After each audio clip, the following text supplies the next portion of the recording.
రామ్ నారాయణ్ రామ్. మేమంతా ఈ అనంతమైన బ్రహ్మాండం, గెలాక్సీ యొక్క విశ్వసాధారణ కుటుంబం. ఇది బ్రహ్మాండం నుండే సృష్టించబడింది. లక్షలన్నికి ఎక్కువ గ్రహాలు, నక్షత్రాలు, జీవులు, మొక్కలు, జంతువులు, అణువు మరియు పరమాణువులు, ఈ సర్వవ్యాపిత ద్రవ్యాలు ఇక్కడ జీవించి ఉన్నవి. అందరికీ జ్ఞానం, చైతన్యం ఉంది. అందరూ సృజనాత్మకంగా ఉన్నారు. బ్రహ్మాండం ఎవరినీ కూడా బయటపరచదు. బ్రహ్మాండం సర్వబ్రహ్మాండికమైన రామ్ నారాయణ్ రామ్ స్వరూపం. ఇది లక్షల గ్రహాలు, నక్షత్రాలు సృష్టించును. జీవన్మానం ఉన్న ప్రతి చోట వారు అందరూ రామ్ నారాయణ్ రామ్లో అస్తిత్వం చెందారు. అలాగే బ్రహ్మాండం రామ్ నారాయణ్ రామ్ యొక్క పరిపూర్ణత, అఖండత మరియు సమగ్రత యొక్క నామం కూడా. రామ్ నారాయణ్ రామ్ స్వయంగా సమగ్రమైనది. రామ్ అంటే ఆకాశం, అనంతం, సృష్టికర్త మరియు బ్రహ్మాండం. నారాయణ్ అంటే ఈ బ్రహ్మాండంలో ఉన్న అన్ని నక్షత్రాలు మరియు గ్రహాలు. రెండవ రామ్ అంటే మనం, అన్ని జీవులు, మొక్కలు, జంతువులు, ప్రాణులు, ధూళి మరియు జీవిత కణాలు. మన జ్ఞానం, మన సాక్షాత్కారం అంటే మనంతటా మనము రామ్ నారాయణ్ రామ్లో భాగం. మన ప్రధాన లక్ష్యం అందరికీ వారి జన్మసిద్ధ హక్కులను, స్వయం స్పష్టతను మరియు సమానత్వాన్ని పునరుద్ధరించడమే మన లక్ష్యం. ఇది ఒక విప్లవం. ఇది కుటుంబ సభ్యుల ఆత్మ రక్షణ కోసం జరుగుతుంది. మా లక్ష్యం సమాజంలో సమానమైన జీవితం, సమగ్ర శాంతిని సాధించడం. ఇది అహింసాత్మకమైన మార్గం. ఇది ఆత్మరక్షణ మరియు ఆత్మ జ్ఞానానికి సంబంధించిన పోరాటం. మనం కలిసి పార్చే లక్ష్యం ఒక జాతివిహీన సమాజం, వర్గాల్లేని సమాజం, శోషణం లేకుండా సమాజం. ఈ స్ఫూర్తితో మనం ముందుకు వెళ్ళాలి. అందరికీ లాభం, సమగ్రత మరియు శాంతిని అందించాలి. ఈ పోరాటం ఏదో ఒక అంతం పొందుతుందా? అవును, ఇది స్వశక్తితో, జ్ఞానంతో, సత్యంతో ముందుకు సాగినప్పుడు విజయానికి దగ్గరగా ఉంటుంది. ఇందువల్ల మనం ఈ లక్ష్యానికి చేరుకోవలసిన మార్గం రామ్ నారాయణ్ రామ్ యొక్క జాపం, ధ్యానం, స్వీయ ఆలోచన. ఇందే మన లేచే మార్గం. ఇది సమాజాన్ని బలపరుస్తుంది, శాంతిని అందిస్తుంది, నిజమైన స్వతంత్రతను అందిస్తుంది.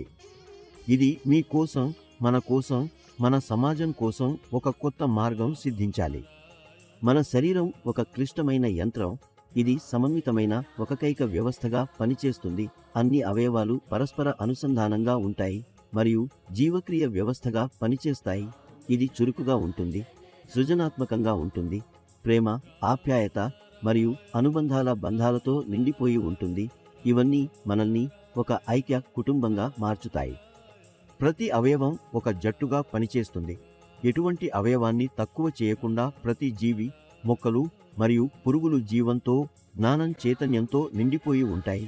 ఈ శరీర యంత్రంలో 50 బిలియన్ ప్రజలు, ఆత్మలు, జ్ఞాన కణాలు మరియు దివ్య కణాలు ఉన్నాయి.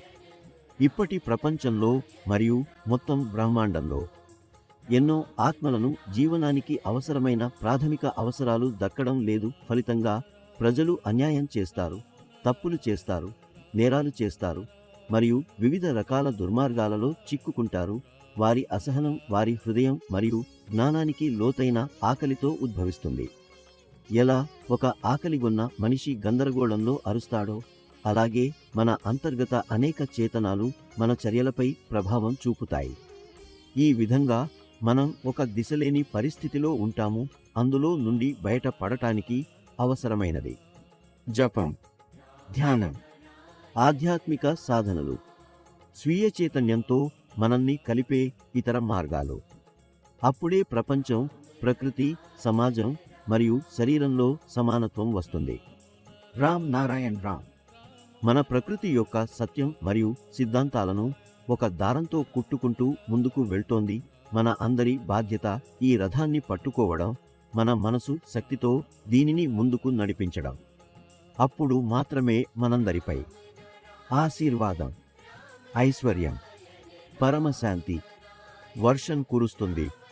రామ్ నారాయణ్ రామ్ అనే నామసారంతో అసంఖ్యాక జీవులు సృష్టించబడ్డాయి. ఆకాశంలో అనేక గ్రహాలు, నక్షత్రాలు మరియు తారాగణాలు ఉన్నాయి. అవన్నీ జీవం, చైతన్యం, క్రియాశీలత మరియు సృజనతో నిండిపోతాయి.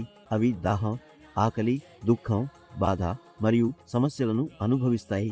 అవి జన్మిస్తాయి, మరణిస్తాయి, కానీ మనుషుల మాదిరిగా స్వేచ్ఛగా ఉండవు. మనుషులు తమ ఇష్టానుసారం పనిచేసి, తప్పులు చేసి, ఎలాంటి మంచి ఫలితాలు లేకుండా దుష్కర్మల్లో పాల్గొనగలరు. మన శరీరంలో అనేక ఆలోచనలు ఉంటాయి.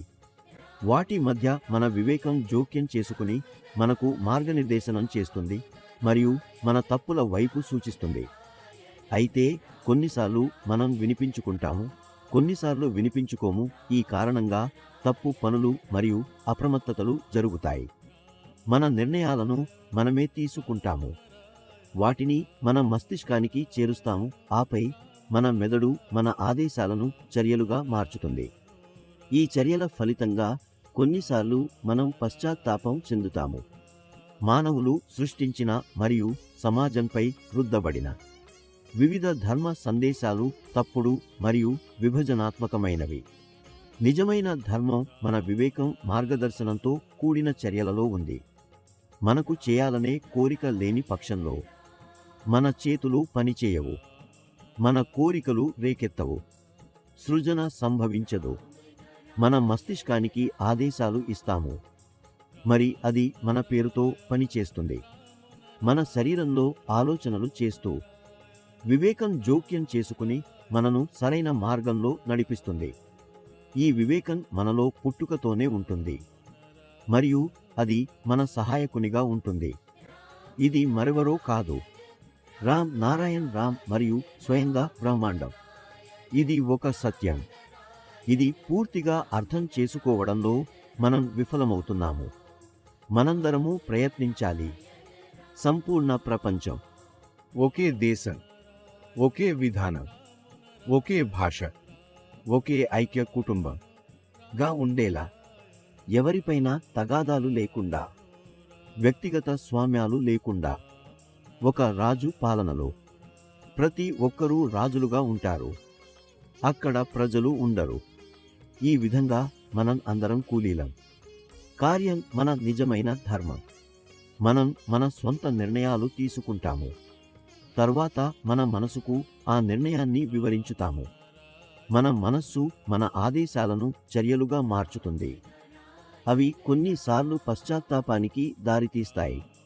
మనుషులచే సృష్టించబడిన మరియు సమాజంపై రుద్దబడిన వివిధ మత సందేశాలు తప్పుగా ఉంటాయి మరియు విభజనకు కారణమవుతాయి.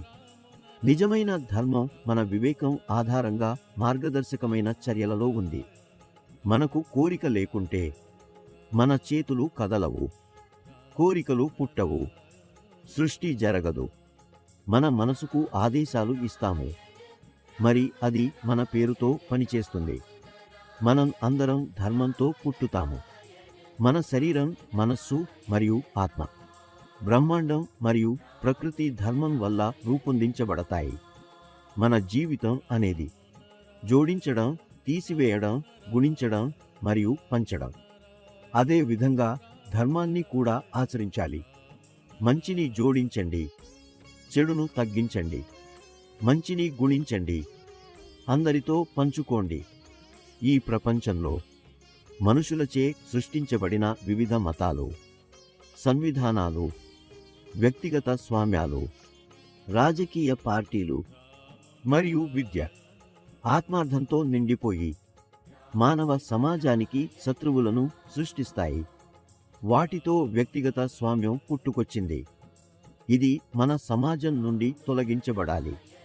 ప్రతి ఒక్కరూ గుర్తుంచుకోవాలి, మనుషులచే సృష్టించబడిన మతాలు తప్పుడు వాస్తవాలతో, లోభం, స్వార్థం, ప్రాచీన అంధవిశ్వాసాలు, భయాలు మరియు విభజనలతో నిండి ఉంటాయి. ఇవి నిజమైన ఆధ్యాత్మికత మరియు సమానత్వం నుండి మనలను దూరం చేస్తాయి. ప్రకృతి మరియు ఆకాశంలో వ్యక్తిగత స్వామ్యం లేదు. అయితే ఈ భూమిపై వ్యక్తిగత స్వామ్యం ఎక్కడి నుండి వచ్చింది? పర్వతాల్లాంటి భీకరమైన లోభం మనుషుల్ని గ్రహిస్తోంది. ఇప్పటికీ ఈ ప్రపంచంలోని ప్రజలు దీన్ని గమనించరు, గుర్తించేందుకు సిద్ధపడరు. ప్రకృతిలో కూడా అదే పరిస్థితి. వ్యక్తిగత ప్రయోజనాల కోసం వేర్వేరు మతాలను సృష్టించారు. తప్పుడు నాయకులు సరైన విద్యను ప్రజలకు అందించడం లేదు.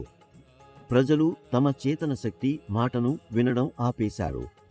రామ్ నారాయణ్ రామ్ అనే నామజపం ప్రతి ఒక్కరిని ఐక్యంగా ఉంచుతూ శాంతి, సమానత్వం, ఆత్మ సాక్షాత్కారం, ఆత్మనమ్మకం, తమనుత్మకంగా ప్రేమించడం, ఆత్మ విశ్వాసాన్ని పెంపొందించడం మరియు ప్రకృతిలోని నిజమైన మార్గంలో నడవడానికి ప్రోత్సహిస్తుంది.